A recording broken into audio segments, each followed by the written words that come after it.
Selamat datang di episode kali ini, di mana kita akan membahas alasan di balik dukungan Amerika Serikat terhadap Israel dalam berbagai konflik. Ini adalah topik yang kompleks dan seringkali kontroversial, dan jujur saja, kita mungkin membutuhkan lebih dari satu episode untuk membahasnya secara menyeluruh. Tapi jangan khawatir, kita akan coba uraikan sejelas mungkin, seperti sedang menjelaskan kepada anak berusia 5 tahun. Yang kebetulan sangat tertarik dengan geopolitik Timur Tengah. Mari kita lihat faktor-faktor utama yang mempengaruhi kebijakan ini. Dari kepentingan strategis hingga lobi politik, kita akan mengupas lapisan-lapisan rumit hubungan Israel. Dan percayalah, ada banyak lapisan di sini, seperti bawang, atau kue lapis legend. Tapi alih-alih membuat Anda menangis atau lapar, semoga episode ini membuat Anda berpikir. Jadi, siapkan kopi, teh, atau minuman favorit Anda, dan mari kita selami lebih dalam, mengapa Amerika Serikat tampaknya tidak bisa berhenti mendukung Israel. Bahkan ketika hal itu seperti mendukung teman yang terus-menerus meminjam uang Anda, dan tidak pernah mengembalikannya. Pertama-tama, mari kita bicara tentang lokasi. Seperti halnya memilih properti di monopoli, lokasi Israel sangat strategis. Negara itu berada di wilayah yang kaya akan minyak, di persimpangan Eropa, Asia, dan Afrika. Bagi Amerika Serikat, yang selalu haus akan minyak dan pengaruh global, memiliki sekutu di wilayah ini seperti memiliki payon yang ditempatkan dengan baik di papan catur geopolitik. Israel juga dianggap sebagai benteng demokrasi di wilayah yang, terus terang, tidak memiliki banyak demokrasi. Sekarang, Anda mungkin mempertanyakan klaim demokrasi itu mengingat perlakuan mereka terhadap Palestina, dan Anda tidak akan salah. Tetapi bagi AS, yang suka menunjuk jari pada kekurangan demokrasi di tempat lain, memiliki demokrasi di Timur Tengah sangatlah penting, bahkan jika demokrasi itu sedikit katakanlah cacat. Dan jangan lupakan ancaman bersama Iran. Amerika Serikat dan Israel sama-sama menganggap Iran sebagai ancaman eksistensial, meskipun dengan alasan yang berbeda. Bagi AS, itu tentang pengaruh regional dan nuklir. Bagi Israel, ini lebih bersifat pribadi, mengingat retorika Iran tentang menghapus Israel dari peta. Jadi mereka bekerja sama, berbagi intelijen, melakukan latihan militer, dan pada dasarnya saling mendukung dalam ketakutan mereka terhadap Republik Islam. Tetapi seperti semua hubungan strategis, ada juga unsur oportunisme di sini. Israel mendapat keuntungan dari bantuan militer AS yang besar, teknologi canggih, dan dukungan diplomatik. AS, di sisi lain, mendapatkan pijakan di wilayah yang bergejolak, sekutu yang bersedia melakukan penawarannya, dan tempat uji coba senjata baru. Ini adalah hubungan yang saling menguntungkan, meskipun tidak selalu didasarkan pada kasih sayang yang tulus. Lebih seperti perkawinan kenyamanan geopolitik, dengan AS sebagai pasangan yang lebih tua, lebih kaya dan sedikit naif, dan Israel sebagai pasangan yang lebih muda, lebih cerdas, dan sedikit manipulatif. Sekarang, mari kita bicara tentang gajah di ruangan itu. Atau lebih tepatnya, gajah di Kongres AS Lobby Pro-Israel. Secara khusus, mari kita bahas tentang AIPAC, atau American Israel Public Affairs Committee, yang merupakan kelompok lobi yang sangat berpengaruh, yang bekerja untuk memperkuat hubungan AS-Israel. AIPAC sering digambarkan sebagai salah satu kelompok lobi paling kuat di Washington.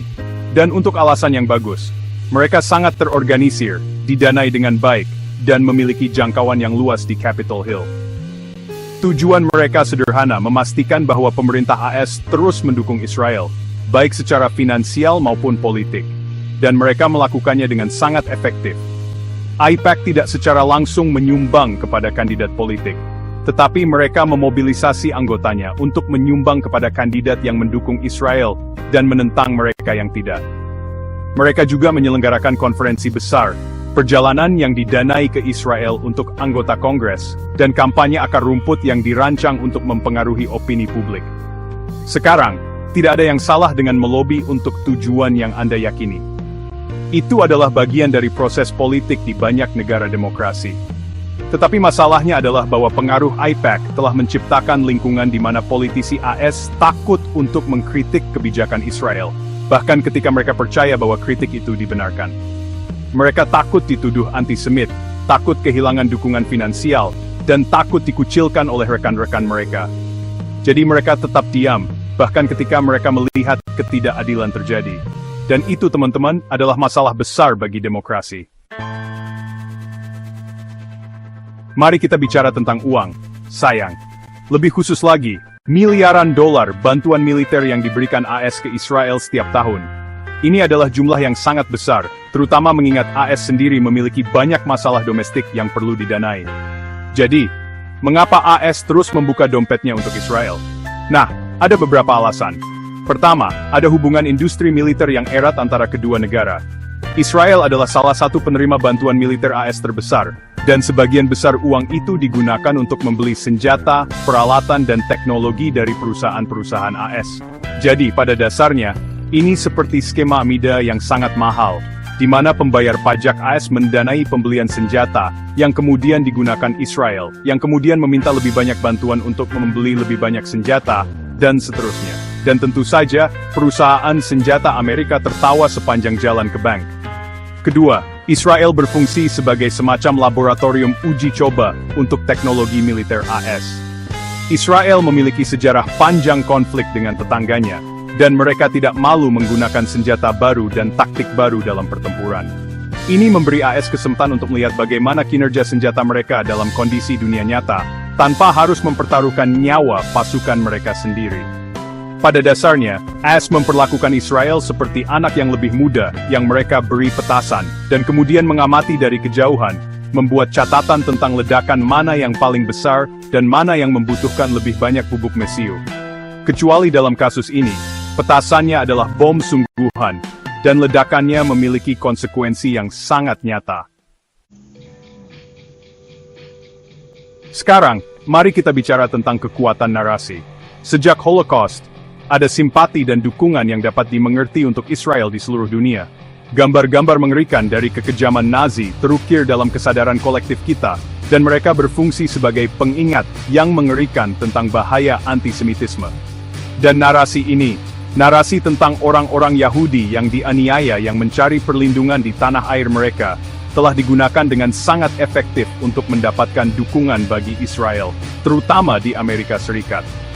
Media Amerika khususnya memainkan peran kunci dalam membentuk opini publik tentang Israel.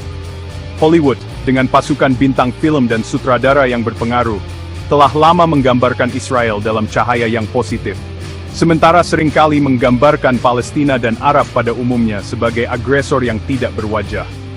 Ini bukan untuk mengatakan bahwa tidak ada film atau acara TV yang memberikan gambaran yang lebih bernuansa tentang konflik tersebut, tetapi pengecualian cenderung membuktikan aturan tersebut.